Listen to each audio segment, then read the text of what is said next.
Hey everyone, David C. Anderson here coming at you from the Knife Center, and today we're going to take a look at one of the easiest ways to sharpen your kitchen knives. Let's check it out.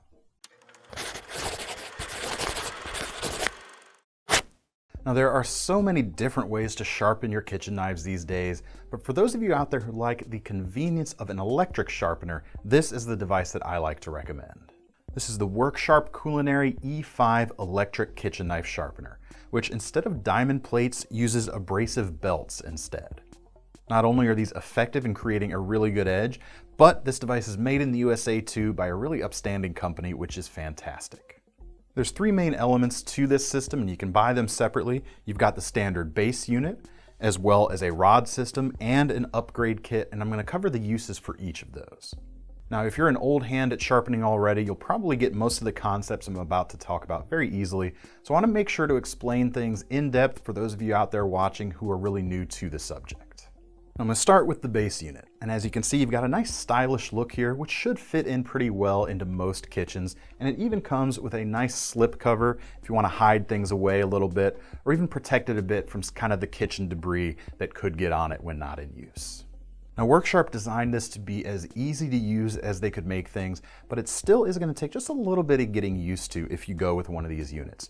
I definitely recommend that you practice a few times with some of your old junk knives first before you sharpen your nicer or more expensive knives. All right, let's start with the basic parts of the unit. You can see here we've got the abrasive belt, and that's what does the actual sharpening. And on each side, you've got an angle guide that's going to keep you at the right angle as you draw your knife through the device. Now, if you're worried about scratches, I'm going to pop the angle guide off here. You can see there's a small leather pad on the guides, so it's got a nice soft surface to rest on. Just keep in mind it may need a little bit of cleaning every once in a while in case any metal or dust gets trapped on it. I'm going to show you how this works. I pulled a knife out of our KnifeCenter kitchens here that could use a little bit of a tune-up. Now, when you first sharpen your knife, especially if you've never sharpened your kitchen knife before, there's 3 cycles here, and you're going to want to start with the most aggressive of the cycles they offer, which is the shape cycle. There's just a single power button here. You want to click it 3 times, and it's going to go up and activate that cycle. Then at any point while this is moving, you can click the power button once more to stop. Now, what's nice about this is they actually run these cycles on timers to help you to keep from removing too much metal off of your blade. But let's actually put the blade in there now and actually show you how it works. And before I start the motor, I'll show you the motions. What you're going to want to do is you place your knife in the slot, and you start at the heel of the blade and make sure to keep it flat against that angle guide. Now, as the belt's running, you're slowly going to pull the knife towards you until you reach the tip. Then you repeat for the other side, and you keep doing that back and forth until the timer runs out. Now, it's important, you want to have almost no downward pressure on the blade at all. You want to essentially keep the edge just resting on the belt without actually pushing down. Now, I'll run it through the cycle now so you can see how it works.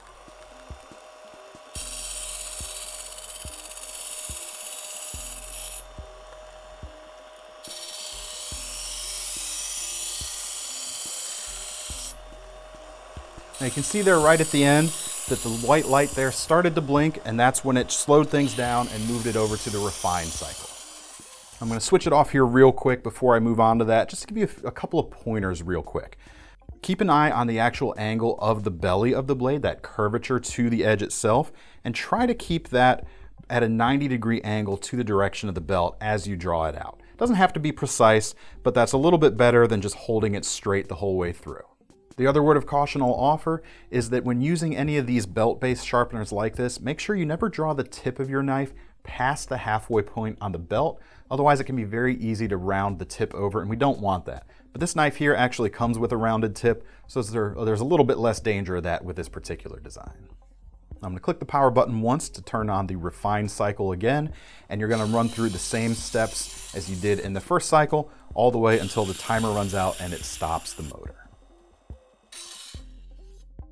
That's all there is to it, super easy. Now, what's nice about a belt sharpener like this is that it creates an edge itself which is convex. You kind of think of it like the shape of an apple seed. Now, this is regarded as generally a little bit tougher than a typical flat ground edge, but it's also got a nicer feel when cutting, as at least on a small level the food tends to peel away from the blade a little bit more easily. That's not to say this is a dramatic difference, but if you're really in tune with your knife and your knife skills, it's definitely something you can notice. Now's the point where you can wipe your blade down and test it out, and if it's not sharp at this point, it probably means you need to remove a little bit more metal.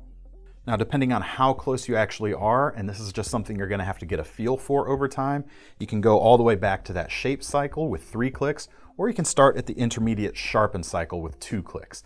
And that's going to have a speed in between the most aggressive and the finishing cycles. Now, you actually can run this without a timer. If you hold down that power button for 3 seconds, it's going to spin it up to its fastest speed, and it's going to keep it running there without turning off. Now, it's only going to be needed in pretty extreme cases, and I definitely wouldn't recommend this method until you're comfortable using the unit. Now, another nice feature that you can't actually see is there's actually a magnetic system mounted internally that's designed to catch a lot of the metal dust and shavings that are removed from your blade. A little bit is still going to get out onto your counters though, but it's definitely going to be a lot more manageable. Now, this could be the end of your sharpening regimen right here. I went ahead and tested this edge and it's cutting paper quite nicely, so it's going to work pretty well in the kitchen. For a lot of folks, excepting maybe the first time the knives came out of the package, this is probably going to be sharper than you've ever had them before. But I would definitely recommend moving on to the next step and using their M3 dual surface ceramic honing rod. Now, this is available separately if you want to upgrade later, but you can get it all at once along with the base unit too. And using this rod is definitely going to offer a noticeable improvement over just using the belt in the base unit. You're going to have a much more refined edge when you're done. Now, this looks a lot like the chef's honing steel that you see used quite often, especially TV and movies, but this differs a little bit in how you use it. Most people tend to use the honing steel with it held in the air, with cooks moving at high speed with the blade edge moving down towards your hand with each stroke. This rod's actually designed with a hard rubber tip, and that's designed to be planted on your work surface so that you can work with your edge moving away from you.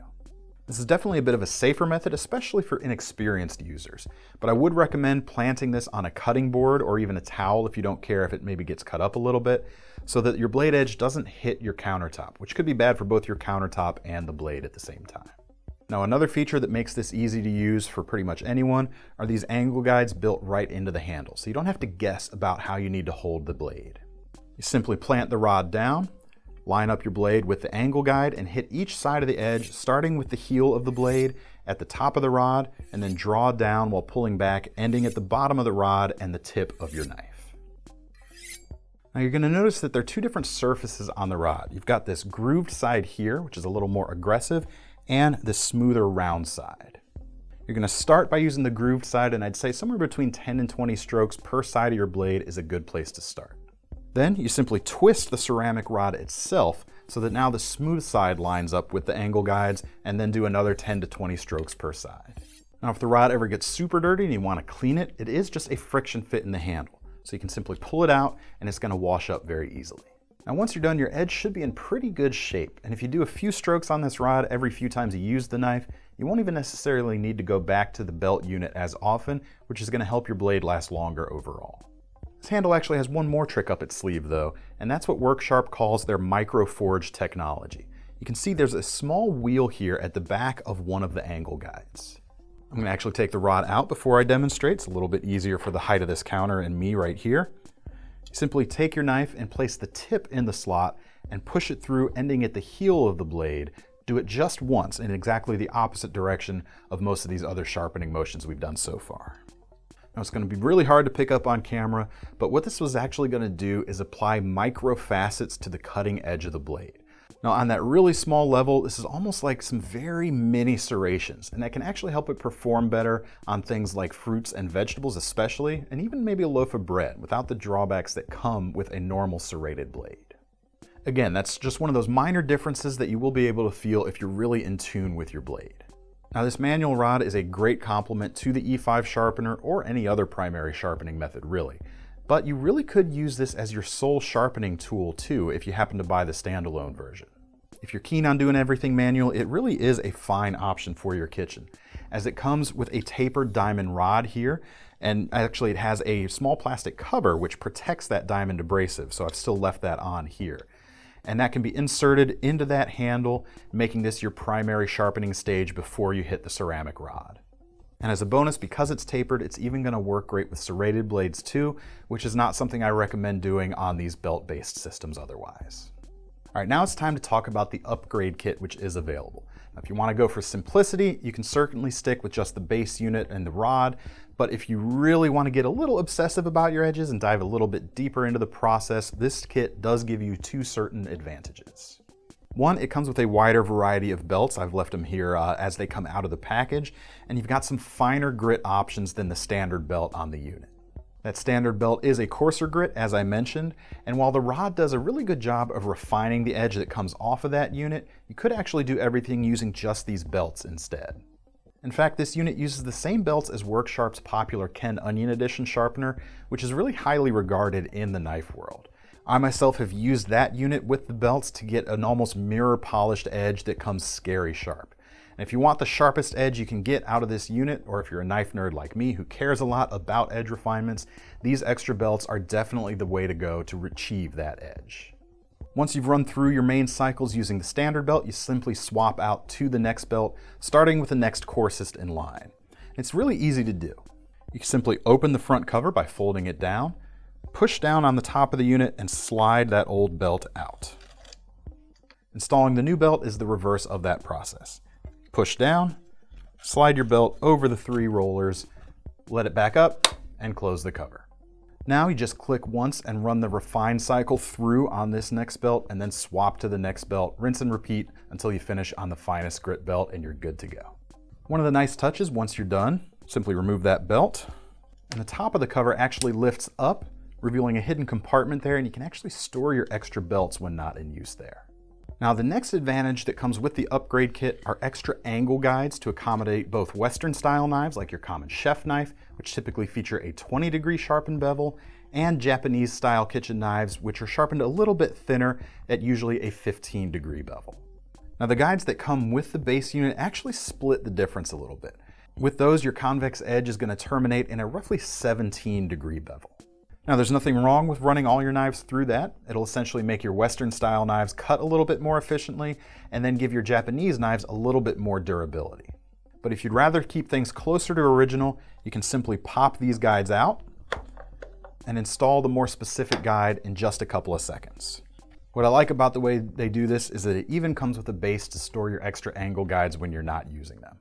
Now, one more thing to note, if you don't really care about those extra angle guides, if you're fine with that 17-degree edge on all your kitchen knives, you can get the belts separately, which is going to be good, especially when the originals start to wear out. You'll be able to swap out for a fresh one in no time. One other note, because I know I'll probably have some of you guys asking this in the comments, if you're worried about these belts actually ruining your edge, they do run slow enough that they shouldn't heat up your edge too much where it's actually going to affect the performance. But if you are worried about it, it's a real simple procedure. If you want to just wipe it down with a wet rag or even dunk it in some water every few strokes, that's going to give you the peace of mind you need. Okay, that's about it for this demo today. Now, I know it might have been a lot to take in, but I don't want that to discourage you. These units really are very quick and simple to use once you get the concept. And there's just nothing like using a truly sharp knife in the kitchen. It just makes every task so much better. Now, if you like this video but you want to learn some more about some of the basic concepts involved in sharpening in general, you can check out our whetstone sharpening video, and we'll make sure to leave a link to that. Even if you decide to stick with a powered unit like this E5, there's definitely some good info in that video which can deepen your understanding on the topic. All right, one last bonus, I will mention Worksharp actually makes a version of this sharpener for Wüsthof, and they call that the Easy Edge electric knife sharpener. Now, it runs the same belts, but the body itself is just a little bit different. It actually has a slightly smaller footprint overall. It also includes some finer grit belts right in the box, so you don't have to buy that upgrade kit right away. And it swaps out some of the metal cover bits for some plastic ones, but it's still going to be just as effective. And if you've already got a collection of Wüsthof kitchen knives, it can really be nice to have a matching unit for those. Now, in the meantime, if you like what you saw and you want to get your hands on one of these Workshop made sharpeners, we'll leave links in the description that take you over to KnifeCenter.com so you can pick one up. And if you're there and you're going to buy one of these sharpeners anyway, I definitely recommend signing up for our Knife Rewards program, because if you're going to buy one, you might as well earn some free money to spend on your next purchase. I'm David C. Anderson from the Knife Center. Make sure to like this video and subscribe if you're not already. Happy cooking, everyone.